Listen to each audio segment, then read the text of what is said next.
The opinions expressed on this radio station, its programs, and its website by the hosts, guests, and call-in listeners or chatters are solely the opinions of the original source who expressed them. They do not necessarily represent the opinions of Revolution Radio and FreedomSlips.com, its staff, or affiliates. You're listening to Revolution Radio, FreedomSlips.com, 100% listener-supported radio, and now we return you to your host.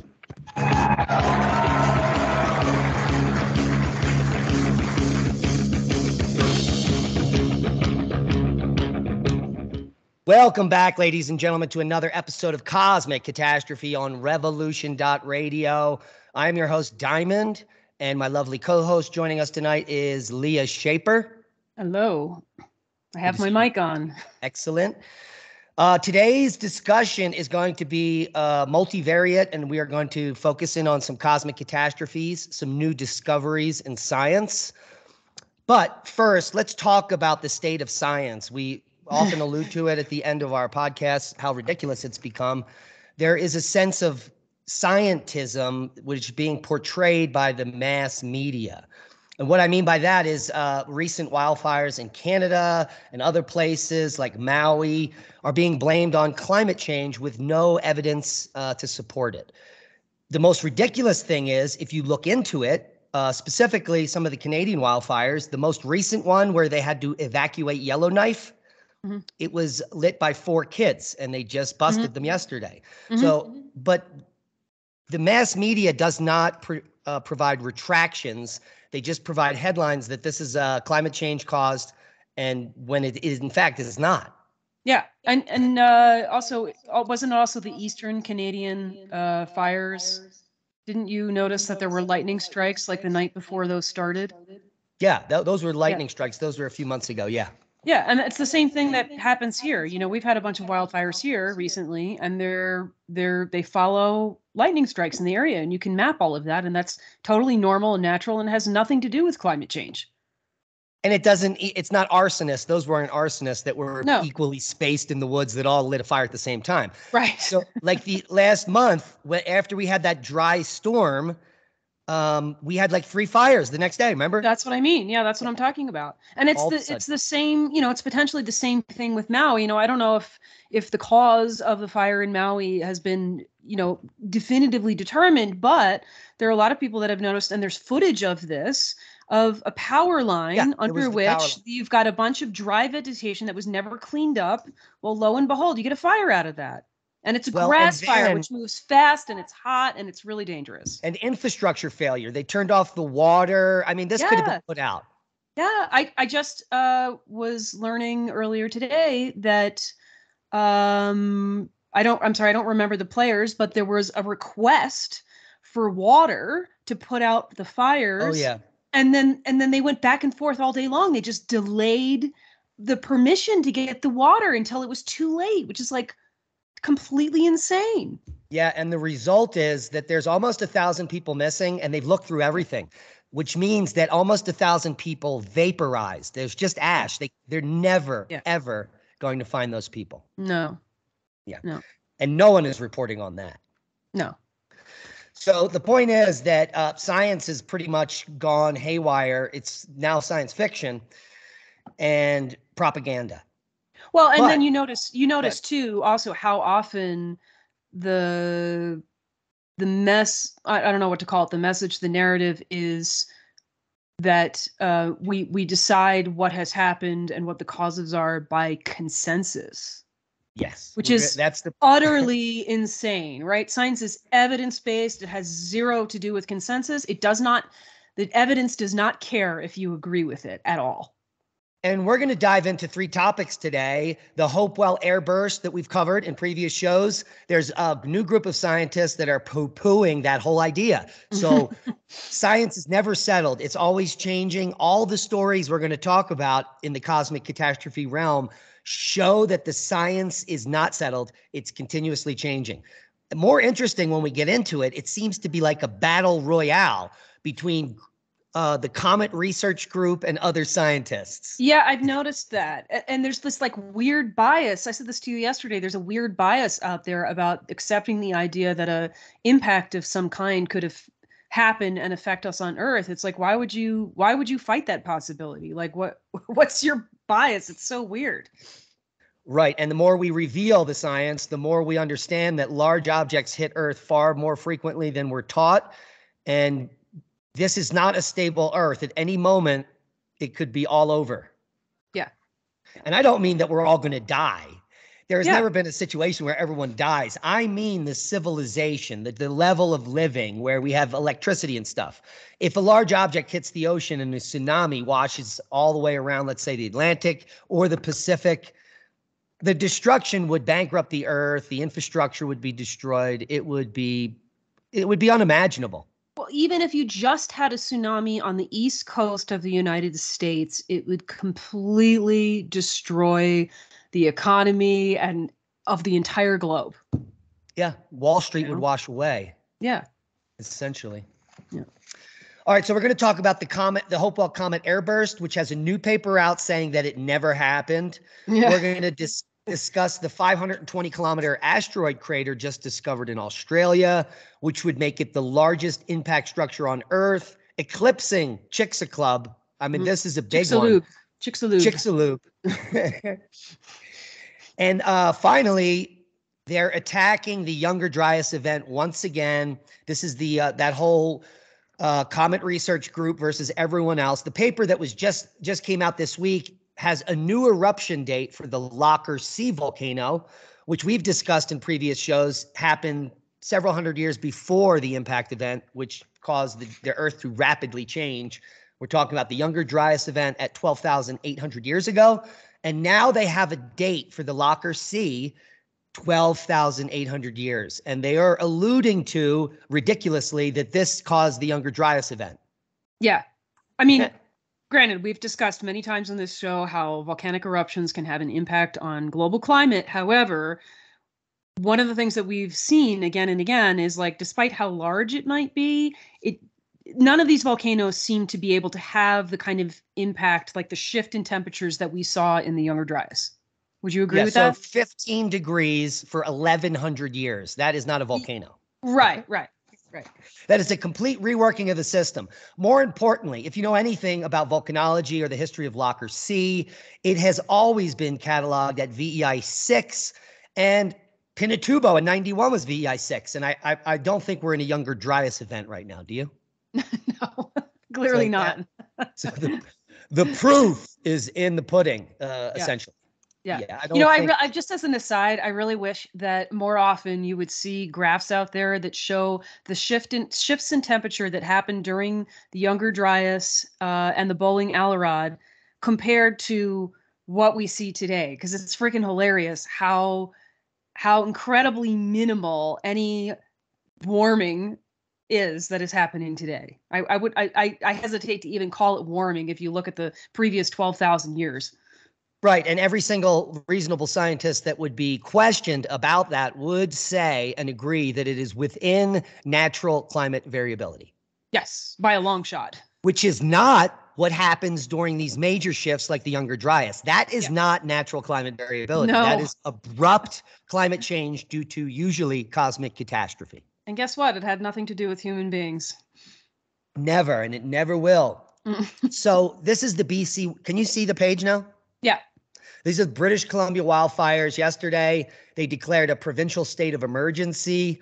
The premier said the situation has deteriorated rapidly.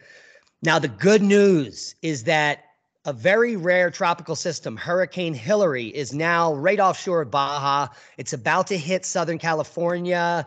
And the good news is it's going right up to the fires. Oh, It's going to bring a lot of moisture up here throughout Canada. And that is good news for this fire situation. Look at that. Yeah, that's pretty cool. And these are the most recent runs. I just got them this morning. But the RCMP says the Long Lake fire in Yellowknife was arson and 4 youths were charged. They're on video here. You can hear them giggling and stuff and watch the fire erupt here on the other side of the parking lot. So there's your climate change, 4 youths. Nice. Yeah, kids need stuff to do. Otherwise, they start setting fires. Yeah, and even more ridiculous, this storm is being blamed on, what do you think? climate change. Now, which is crazy, right? I mean, like every year it's like, oh, this is the worst hurricane season we've ever had, blah, blah, blah. And like this year in particular, the hurricanes are like non-existent. Here we are. It's August. Have you heard about a hurricane in the news until now? No. And we're only on H. We've gone through hurricane seasons where we've gone through the whole alphabet and reset. Yeah. We're literally on H in the Pacific. Hillary. So this is not unique. It's unique that the cold Pacific waters, when you move a tropical system towards the shore, they don't have energy. They need warm waters for energy, which is why hurricanes never hit the West Coast. If you've ever been to California and you went swimming, as soon as you hit the water, you turn around and look at everyone and say, "Why are you swimming?" Right, exactly. It's cold. The water is freezing in the Pacific. And I have no idea why. Well, I do know why. It's very deep, very quickly, and there's currents in there that keep it cold. Mm-hmm. Whereas on the Atlantic passive margin, it's very shallow for 300 miles, and all that water warms up like a puddle. Mm-hmm. Same thing happens in the Caribbean Ocean. Mm-hmm. So this system is not unique. In fact, it happened, I believe, back in 1939. A very similar system came in, hit Long Beach as a subtropical system, which this one probably will. This is going to make history because I think it will be the ever first recorded tropical storm. It's not going to be subtropical. It's literally might be Cat 1 still when it hits California, which is unprecedented. So they'll use the exceptional nature of this storm to claim climate change again. Well, I think it's more of the angle of approach here. Okay. Where it's going to be rafing the warmer waters of Baja. So it's going to actually stay activated a lot longer because it'll be in these shallow waters. See how it's right on the coast? Yeah. It's going to stay a hurricane probably all the way to the end of Baja. So that's just about 60 miles it has to cover to stay Cat 1. Mm-hmm. But again, it's only going to be a difference of 10 or 20 miles per hour in the winds. That's it. Yeah. Yeah. The biggest danger here is massive flooding because this line straight up through Nevada and down here through the desert here. I don't know if you've been to a lot of these places. Mm-hmm. It's desert pavement. There's not a lot of water that gets in the ground. It runs off. No, it is like absolutely desolate in Nevada. So there are going to be people that die because they're in their cars in a wash and a wall of water hits them. Yeah, totally. And then they'll claim climate change again. You know, it's funny. I had a conversation with a friend last week, and this is somebody who isn't particularly well informed about the climate change hoax, but is someone that, has questions about it. And she said something about, oh, well, what about the frequency intensity of hurricanes? And I was like, it's just false. It's just not true. And it's just a good reminder of how easy it is to create a perception. There's this perception that hurricanes are more intense or more frequent, and you can carry that around in your brain. And even if your real life experience negates that, I think it sticks with people. So it's pretty easy to pull the wool over people's eyes in that regard. Yeah, and this goes for wildfires especially. The majority of the population right now believes that wildfires are more intense than they've ever been before. Right. Which is factually untrue.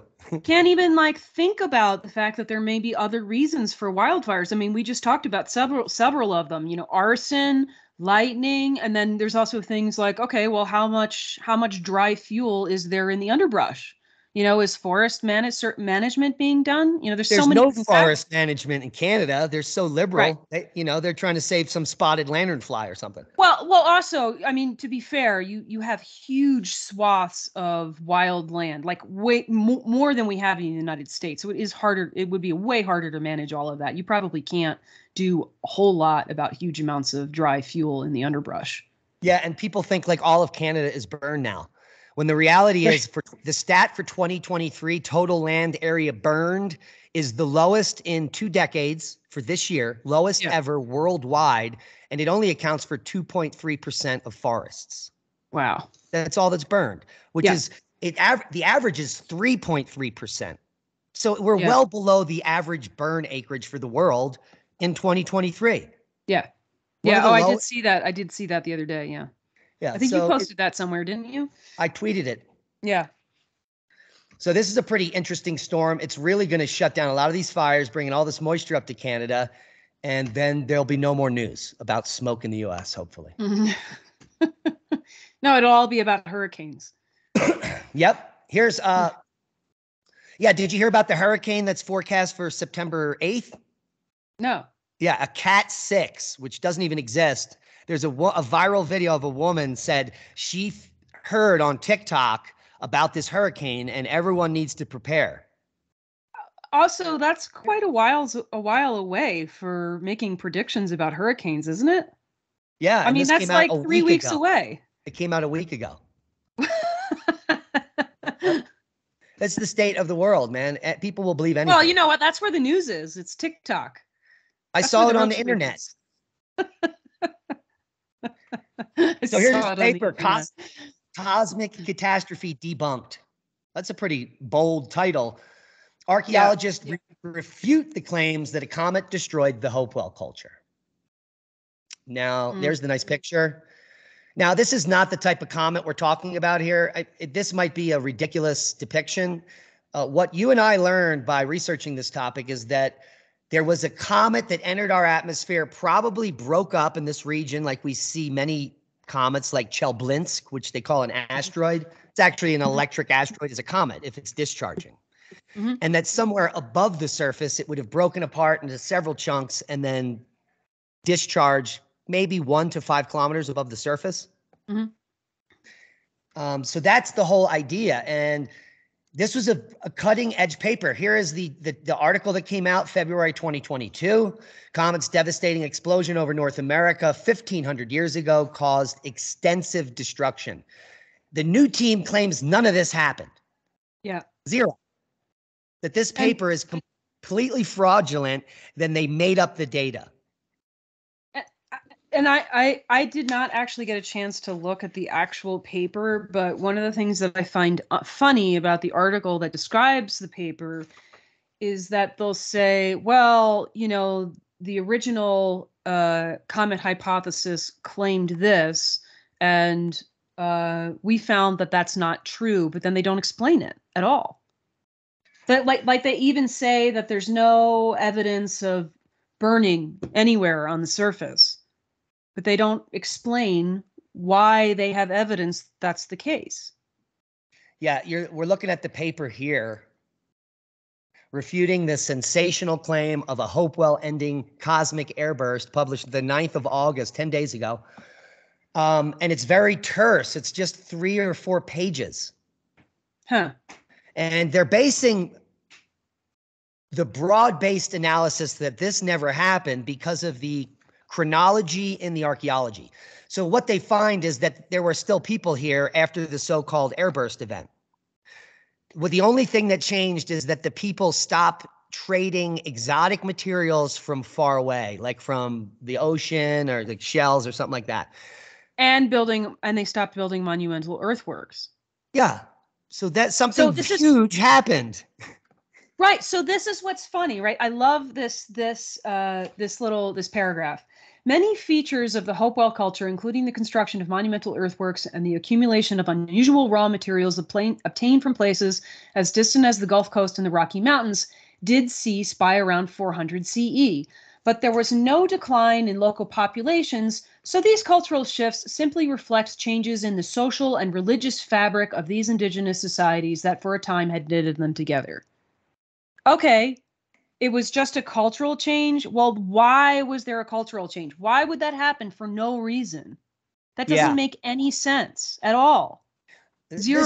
Something happened. Something triggered that. This is the problem with archaeology. If you look at the stratigraphy of the archaeology, meaning the chronology of people living through time at this site, the Hope, where they call these people Hopewell, they say that 1,000 years before there's a different people here called the Fort Ancient, and that 1,000 years before that there was a different people here that were called the Adena.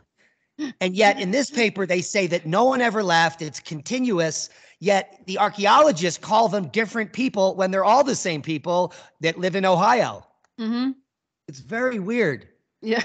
In some instances they use it to their advantage. In others they call them different people. Right. Right. Yeah. So something definitely occurred here for such a huge cultural change, regardless if there were people there or not. Right. And what's more important is that the work here on the paper by Tankersley is pretty extensive. They separated micrometeorites out. There's microspherules you could see on scanning electron microscopes. So they didn't make up this data. They also found a platinum spike, right? And iridium. These are all cosmic signatures of cosmic airbursts. Right. So this is funny, right? Because the article talks about how the paper discusses they say, oh, well, the microspherules don't match the chemistry of meteorites, so it can't be from an impact. And it's like, well, microspherules, correct me if I'm wrong here, but microspherules sometimes form from impacts from the material that was already there. Right, from what's the surface. Right. And they don't address the platinum and the iridium spikes. Yeah, there's a flash event, super high temperature, things become plasma and then and cool instantly, right? So you get desert glass and spherules and the microspherules don't need to be from the meteorite itself. Yeah. I think they're just upset at the group. I think it's a personal attack. There's lots of personal attacks in geology and other all sciences. Yeah, all sciences. Well, and the reason typically I've found is that somebody comes up with a novel theory that does a great job of explaining something, and then for someone else who has been working on the same problem with a different theory that doesn't fit nearly as well, now not only are they jealous that they don't have the winning theory, but they've probably spent a decade or more working on whatever that theory is, then their theory is now in the trash. So it's like you've invested your career into something, somebody comes along and proves you wildly wrong, so you're going to do your best to destroy them because otherwise your career's in the toilet. Yeah. I think it's that simple. Yep. And this is coming directly from the attackers. There is no evidence of any catastrophic comet airburst, which there is. And there is no evidence of any supposed decline in the Hopewell culture, but there was a complete cultural change. Yeah. So it's as if they're lying in plain sight. Right. And I think they're basing it like solely on the idea that the population numbers didn't change. That's what they're saying. And maybe they did, maybe they didn't. But regardless of if the population numbers changed, if there's a significant change in what you're doing as a culture, if you're doing something amazing like building monumental earthworks or collecting material from all over the continent, that's a big change. And it is a decline because those are advanced activities. Yeah. And this is like the end of earthworks forever. So this is such a significant event that it can't be just said, oh, nothing happened here. There's still people here. Right. Right. Well, they must have been so traumatized that, I mean, these types of earthworks take a very complex society with many people working together in unison. And if you destroy a culture by a catastrophic event, which rocks them to the core, there's still people there, but everything's destroyed and everything's different. Maybe there's a trauma that doesn't allow them to get back to where they were for a long period of time, and things just change. There probably is. I mean, there probably is a trauma of some kind, but I think it's more than that. Like on a logistical level, it's like, okay, imagine, I don't know, we had a cometary airburst here that burned a bunch of things and destroyed infrastructure. Well, guess what? Now we then need to spend a lot of time going back to basics to keep our civilization together. And like, we're not going to be spending our time, like, I don't know, building skyscrapers or something. Yeah, exactly. Exactly. And so here's some more pretty weak evidence. See, do you see here? This is a palisite, which is a type of meteorite. Mm-hmm. And they have mass spectroscopy on it. And they're saying that their peaks are different than the peaks on this meteorite, which is like, there are like dozens of different chemistries of meteorites. I mean, there's lime meteorites, for goodness sakes. Like, we can't unexplained chondritic meteorites. There's so many types of meteorites. For them to cherry pick one and not provide every example of every geochemistry is kind of weak science. It's not just weak, it's tremendously dishonest. is what it is. Like these people must know that there's not just one type of geochemistry that a meteorite needs to match, that they must know that. But yet they present it that way to say, oh, see, it doesn't match. That's so dishonest. It's disgusting. Oh, and we're about to go to break here. When we come back, we're going to talk about the biggest asteroid crater ever found, and maybe finish up with the Laacher Sea eruption.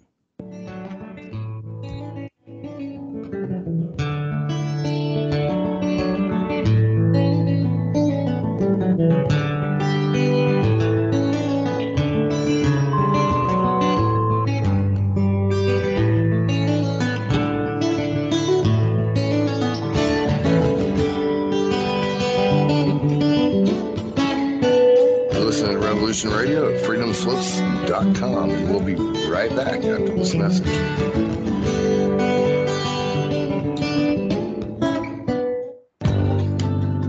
Who owns you? If you're not in control, then someone else is. Join me, Ivy West, for Voices on the Wind, Saturday. I discuss government, health, metaphysics, suppressed science, universal mysteries, little-known incredible facts, alternative energies, and even more than you can imagine. There was blood on the wire. Won't you join us on Revolution Radio Saturdays for Voices on the Wind with me, Ivy West. There are lives in the balance, people under fire, children at the cannons. Because if your head's in the sand, your tail is a target. Thank you for listening to Revolution Radio at freedomslips.com, the #1 listener-supported radio station on the internet. Please help support this station so this battle can continue forward. Revolution Radio!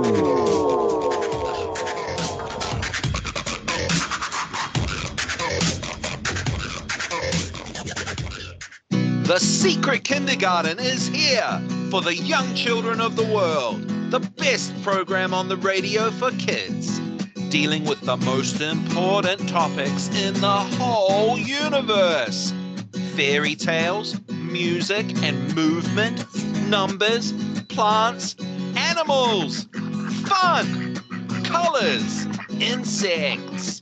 Take care and cast your ears out to catch a story from the world of other young things. Reach out, up, under, and over. Sing a song. Talk about feelings. Just remember the magic word. The magic word is no. Step on into the Secret Kindergarten. Saturdays, 1 p.m. to 3 p.m. Eastern Time, right here on Revolution Radio.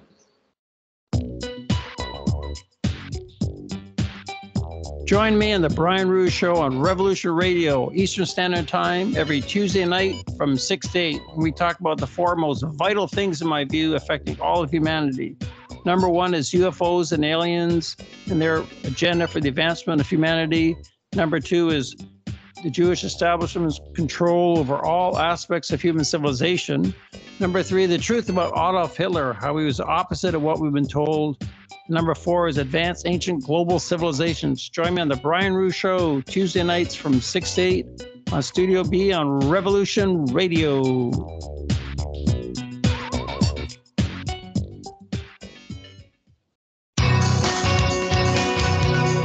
Thank you for listening to Revolution Radio at freedomslips.com. Any commercial advertising you may hear in this program is of the sole discretion and benefit of the host of whose program you are listening to. Revolution Radio does not endorse any commercial products, nor does it accept monetary compensation for on-air advertising of commercial products, nor will it ever. We are and shall remain 100% listener supported. Any product advertising on this program are considered used at buyer risk, and Revolution Radio shall not be held liable for any claims or damages received from any product advertised within this program. Revolution Radio, where information never sleeps.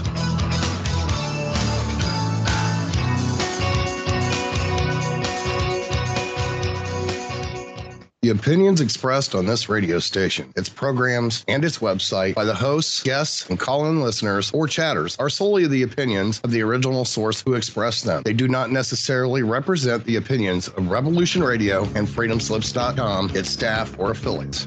You're listening to Revolution Radio, freedomslips.com, 100% listener-supported radio, and now we return you to your host.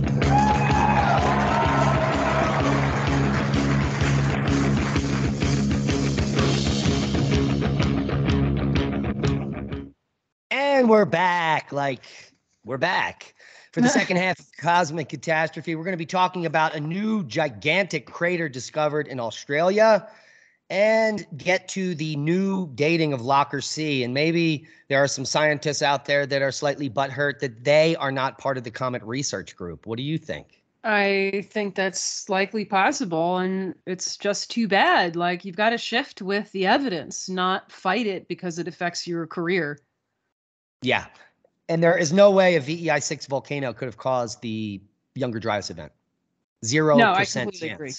Yeah, doesn't make any sense. Because why don't we have a Younger Dryas event every time there's a VEI-6 then? Or something even close. Pinatubo barely changed the temperature for 3 years, 1.5 C at the bottom. Yeah. That was it.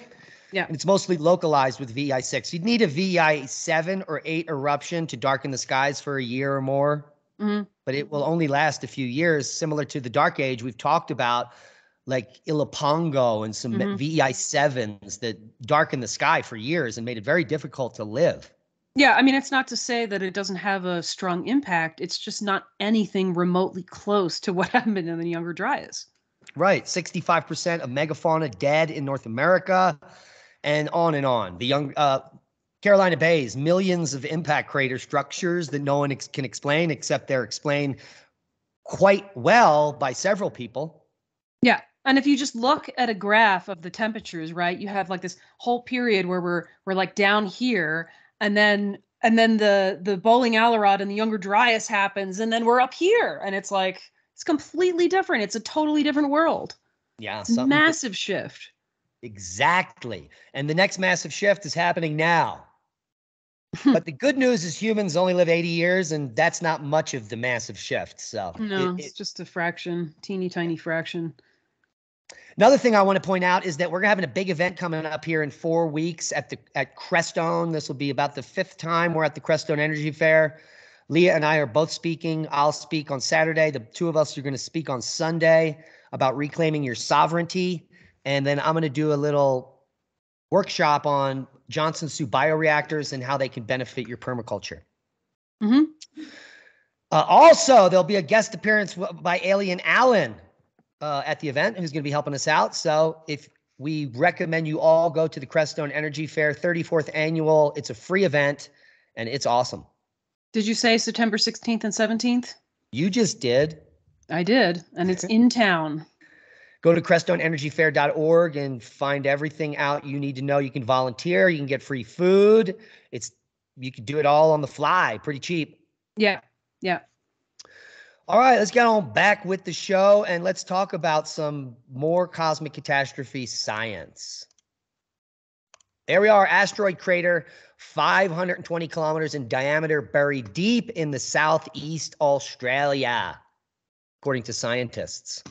New evidence suggests the world's largest known asteroid impact structure is buried near New South Wales town of Deniliquin. A recent research paper published by myself and my colleague, Tony Yeats, in the Journal of Technophysics, investigate what they believe, based on many years of experience as asteroid impact researchers, that this is the world's largest known impact structure buried deep in the earth in New South Wales. Remind me, who is me in this? I don't remember who the author is. Here's the paper.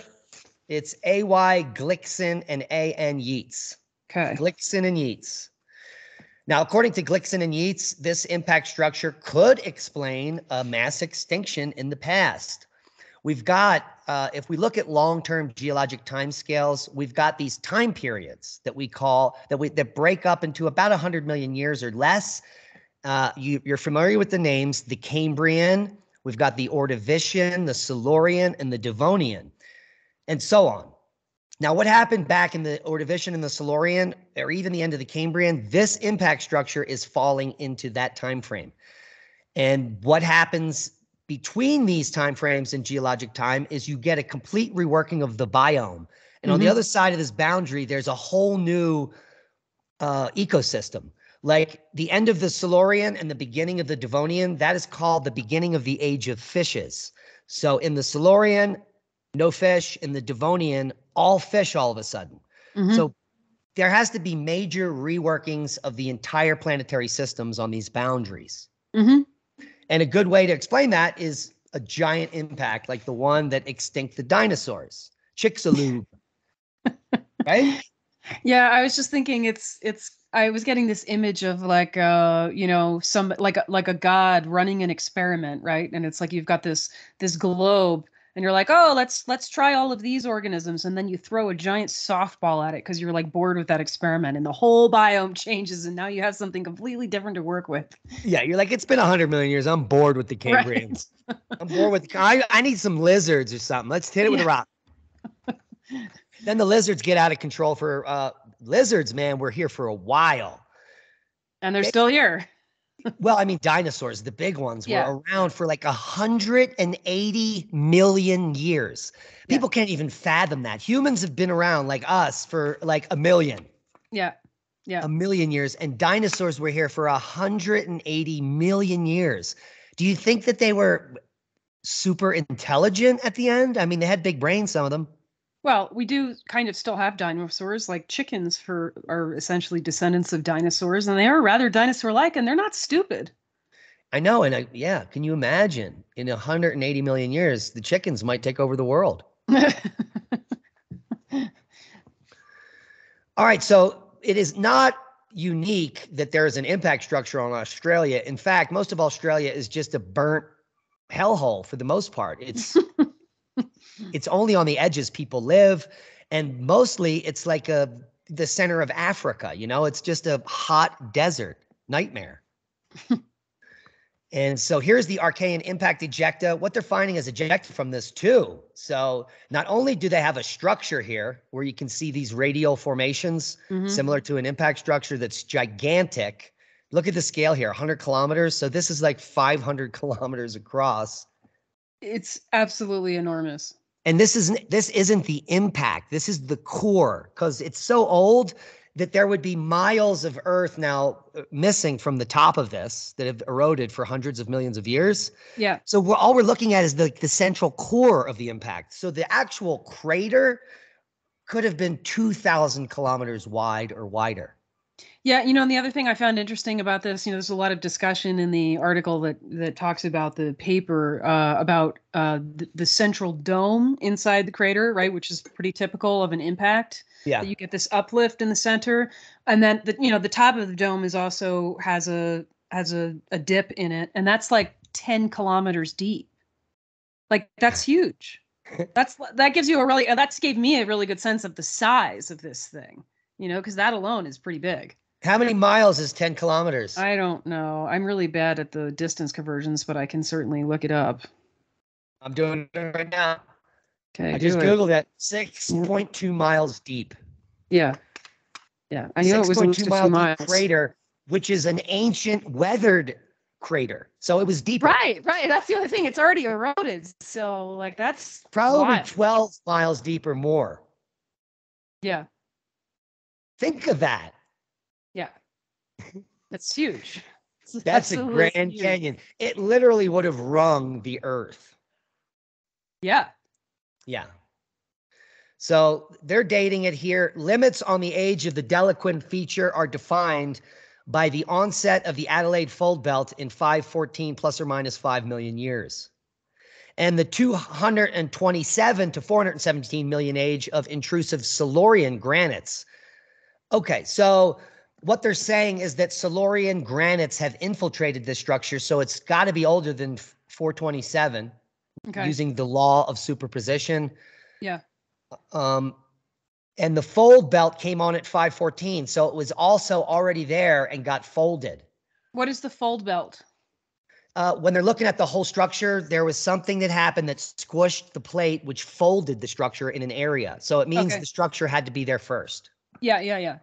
And so that brings us all the way back to 525 to 514 million years ago, early Cambrian. So this event could have been one of the triggers for the Burgess Shale, the Cambrian explosion, the events that led to us having this podcast. That's how amazing it is. Yeah. And they also time do they do that? I feel like they timed this a little bit with the transition from the Gondwana continent, there it is, to Australia, which, I mean, let's say we're working inside Earth expansion theory. I certainly don't negate that expansion may have involved some splitting of continents as well, right? Yeah. Yes. So it would be interesting if this impact perhaps had some impact, so to speak, no pun intended, on that. I agree. And here's a point of note. Look at how ridiculous this map is. They're claiming that there are no continents on the other side of the world. And there's all these continents all in this one little part. And the dark blue, not the light blue, the dark blue doesn't exist in the rock record. It's just made up. They made up the dark blue. There is no evidence that it ever existed. Right. This is a huge problem in geology. Meaning, for our listeners, meaning that ocean floor, there's no evidence that ocean floor was there. Because literally the ocean floor has been dated and none of it is that old. Which is impossible because we have continental crust that dates to 3.8 billion and older. Yeah. So we should have continental crust that dates to 4.5 billion? Yeah, I mean, there's some old crust. Yeah. And so why there is none of this missing fake ocean that they made up is anyone's guess. They just don't want the Earth to be smaller.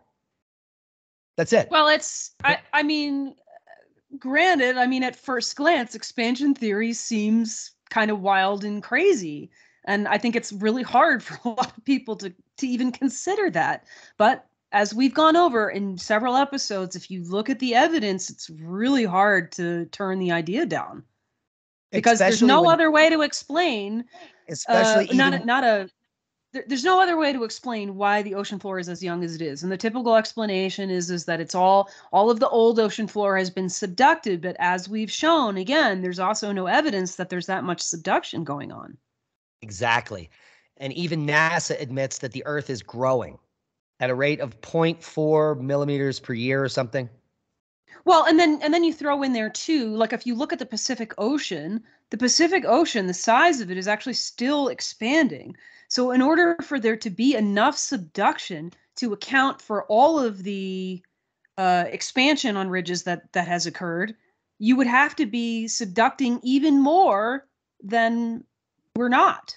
If that makes sense. Did I explain that right? There would be constant volcanism and earthquakes in the magnitude of 7 all the time in order to get that much subduction. Yeah, you have to get it's crazy. It's totally crazy. So the expansion model will, I think that after we're dead, probably be used in 100 years in academia, in my opinion. Well, that is if scientific academia doesn't continue to go down the toilet. I mean, at this rate, we're looking like idiocracy, even in the scientific literature. So, I mean, like, I don't know if we're going to even have a real science in 100 years at this rate. Yeah, I mean, let's hope that things change for the better. But the control mechanism eventually must collapse. We must all rise up and defend the Great Reset. But we need to have our own great reset and actually start moving back to a sustainable Earth with clean air, no pollution, no propaganda, real science. The planet is being run to toxic nightmare destruction, and that's got to change. Mm-hmm. Yeah. All right. Do you have any more points on this Denliquin feature? Well, I mean, it'll just be really interesting to see. I mean, I know they're going to do some further research into dating this, right? Do some actual drilling to get a real date, which will be very interesting when that happens, because then we can actually look at, okay, what was the effect on Earth, which has got to be massive just based on the size of the crater. I mean, we've gone over the impact in the Gulf of, I'm going to say it right this time, Carpentaria. Carpentaria, right? And we saw that impact was huge. Go back and find that episode if you're interested in that. It's pretty fascinating. So this impact has to be enormous. Yeah, it's going to be harder to determine what the impacts really were just because of the potential age of the crater, but still. Yeah, and we did a good job confirming Chicxulub, but that's only 65 million years old. This is 10 times older-ish, 9 times older. Yeah, but I think what we're going to find, again, 100 years in the future, if geology goes in the right direction, is that all of these changes and epochs are cosmic catastrophes. All of them. Yeah, which is so interesting because you basically said it earlier. Like it seems to like the epoch changes sort of happen on like a regular cycle, like a regular schedule. Yep. And they're being caused by external cosmic factors. So that's very interesting. Yeah, it shows that there's like a cosmic clock of some kind. Or we're moving through the universe and come through these belts of catastrophe every 60 and 100 million years or so, which could be the radial arms of the galaxy itself. Yes. Yeah. Yeah. So if you're not familiar with this concept, right, the Milky Way has these bands of more, they're more dense in some places. The bands are more dense than elsewhere, meaning that there's more material, more planets, more asteroids, more stars, all of that. So our chance of being bombarded by something is higher. So as we pass through those arms of the Milky Way, we're in greater danger at sometimes rather than others.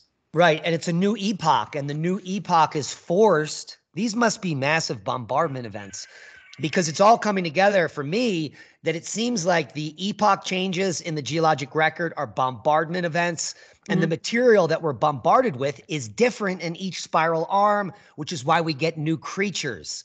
Yes. So this is literally an explanation for panspermia and why we have dinosaurs. Why do we have mammals? Why do we have fishes? Well, we went through the spiral arm of the galaxy where all the fish solar systems are, or something like that. And we gained those viruses that needed to create fish. Yeah. Yeah. I mean, which in a completely different way is also so fascinating to me because in my view, in my view, God is in part about exploring itself through every possible expression in the universe. And it's like, this is like an example of that process, the way I see it. Like it's an opportunity. I mean, I was making a joke about it earlier about like, as if there's like a God throwing a softball at Earth and saying like, well, I'm bored with this. Let's see what changes I can make. But it's not really that far from what I believe spiritually. And it's showing up in the scientific world. It's fascinating. A lot of religious people are upset about things we say simply for that reason. Like, or non-religious people especially are like, there can't be a God. Why would there be a God if there's childhood cancer and leukemia? And you're like, you can't see the big picture. Human beings, even though we are these sentient souls, are so insignificant in the big picture. You need to look back and pull out and find your part in the whole. I love the idea of this. The universe, if it's infinite, is gaining knowledge. It's almost like AI itself. It's a software package that keeps gaining more and more information and experiencing itself in different and greater ways. Yeah, and I mean, the way I see this is like, okay, in my view, God is everything and everything is God, right? So the ultimate like God is this sort of like unified, we're in a singularity, there's no space and time, everything is one kind of thing. But in order to actually express, you have this universe of space and time where literally there is contrast. You have point A and point B. It takes time to get from point A to point B, which creates distance. You have ones and zeros. You have black and white.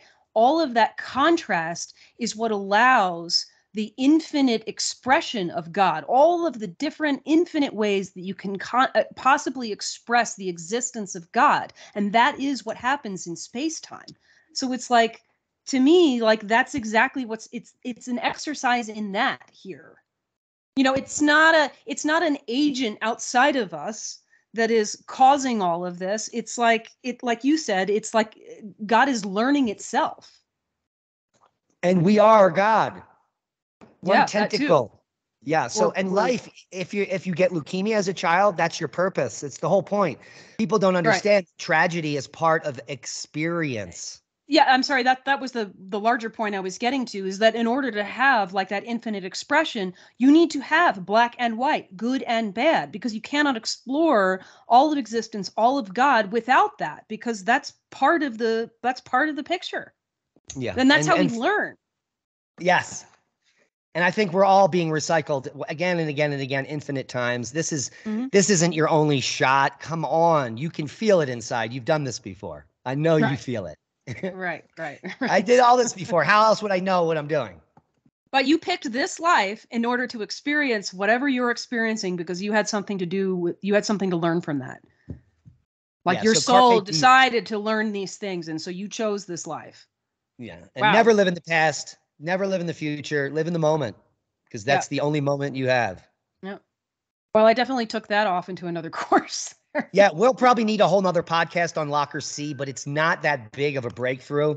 Here's the paper: Possible Magmatic CO2 Influence on the Laacher C Eruption Date. So just a background on that, we were talking about this dead carbon last night. This is the adjustment they made. So there are some Laacher C is a Mar volcano. It's a massive eruption complex. Let me see here. It had a VEI index of 6. They dated it 13,000 years before present. The same scale as Pinatubo, which means it didn't cause the Younger Dryas event. But it did erupt a lot of volcano, an estimated 6 cubic kilometers, 1.4 cubic miles of magma. And it erupted over a period of time in thin layers and ash layers again and again over a long period of time. So there are trees that are literally in these perfectly preserved, kind of like Pompeii, and they use those trees. The problem was the first people that were using the carbon dating method didn't account for this dead carbon, I think. And in this paper, they account for it and readjust the date. Yeah, but that in and of itself is confusing, right? Because the idea of the dead carbon, which is kind of a funny thing in the first place, right? It's an element, like it's not alive or dead. But the phrase is being used to indicate that this carbon is so old that it's not decaying in any way that is reliable or predictable. So how they incorporate a carbon that's not decaying in a reliable manner in order to give a very specific correction date, right? They say that the eruption was 130 years later than we originally thought. Well, how do you get that specific number if the dead carbon is completely unreliable in a dating way? I don't understand that. And also, how would they know how much dead carbon is being incorporated into the I was wondering that too. It's not like you can pick out the individual molecules and say this one's dead and this one's not. Yeah. So I'm a little confused about this. And it's only 130 years. Like, yeah. I mean, isn't that's almost like, I don't know what the margin of error is on carbon dating, but that seems like it's probably within the margin of error, don't you think? Yes, and it's based on the sample and the pristine nature, which this is not. So that's going to give it, if there's dead carbon there, it's going to give it a much larger margin of error in the hundreds of years. Yeah, or more. I mean, we're talking about carbon that ceases being a reliable dating element when it's like 50,000 years old or more. So I don't know. They're dating it exactly the time that the Comet Research Group has all of their data on a large cometary body breaking up and impacting Earth, the Laurentide ice sheet, and destroying the whole planet with swashing tsunamis going back and forth across the Atlantic and so forth. None of this is caused by Laacher C. So it seems like a power grab to get your study right there at the Younger Dryas event for some bizarre reason. Yeah. And then they're also using this. You just had the paragraph highlighted, this sulfur spike that you find in the. But this is confusing too, because they say, oh, well, we found this spike that seems to support this new date for the Laacher C eruption. But then it also says the researchers stress that the new date does not coincide with the large sulfur spike. Very contradictory. I don't know what they're trying to say. I think it might just be a poorly written article. And they touch on this sulfur spike again later. Well, here's the discrepancy. 12,870 versus 12,880. They're talking a decade. Yeah, but they also say essentially the same time in that same sentence. So they're not saying that 12,870 is wildly different than 12,880. They're saying, oh, it's basically the same time. So that probably indicates when the eruption is, and then they say it doesn't coincide. Well, yeah, because it's off by 10 years. In the ice core data, the sulfur spike is 10 years different than in the carbon dating number they got. They said, oh, but it's close enough, so it's good. But they need the caveat that they weren't the same date. We just said it's close enough. Well, and I think they could actually say that they could say that in the sense that the spike in the ice sheet may appear later in the record than a volcano, right? Bad science, and that's a boom. Yeah. All right, we'll see you at Crestone in 4 weeks.